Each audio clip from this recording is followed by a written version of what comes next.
এগুলো নিতে পারবে না তোমরা। এগুলো আমাদের দেশের সম্পত্তি, এখন কেন নিবা তোমরা?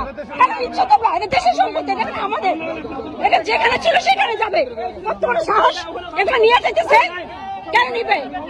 এগুলো আমাদের দেশের সম্পত্তি, এটাকে নিয়ে যাচ্ছে, এগুলো নিয়ে চলে যাচ্ছে না। এটা তো একটা গণভবনের ভিতরে। প্লিজ এগুলো রেখে দিয়ে আসেন, এগুলো রেখে দিয়ে আসেন, এগুলো প্লিজ একটু এগুলো রেখে দিয়ে আসেন। এগুলোর ভিতর যেখানে ছিল সেখানে রেখে দিয়ে আসেন। কত বড় সাহস! টোকাই, এগুলো টোকাই, টোকাই গুলো গণভবনের জিনিস নিয়ে যায়। একটু প্লিজ একটু ধরে নিয়ে যান প্লিজ। এগুলো একটু ধরে ভিতরে, ওরা আবার নিয়ে যাবে, ওরা আবার নিয়ে যাবে। প্লিজ প্লিজ একটু নিয়ে যান ভিতরে।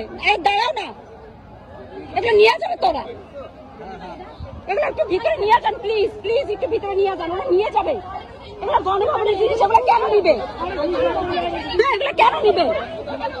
আচ্ছা পিঠা তোরা এগুলো, কত বড় সাহস! এগুলো ভিতর থেকে নামাইছে নেওয়ার জন্য। এগুলো আপনি কেন করতেছেন? এগুলো কেন নিচ্ছেন এভাবে? এটা আমাদের সম্পদ। আপনি কি শিক্ষিত মানুষ? শিক্ষিত মানুষ কাজে যেন কথা কর। এগুলো একটু ভেঙে ফেলতেছে। ওই যে ওই টোকাই দুইটা ফ্রিজ ভাঙছে, নিয়ে আসছে বস্তি।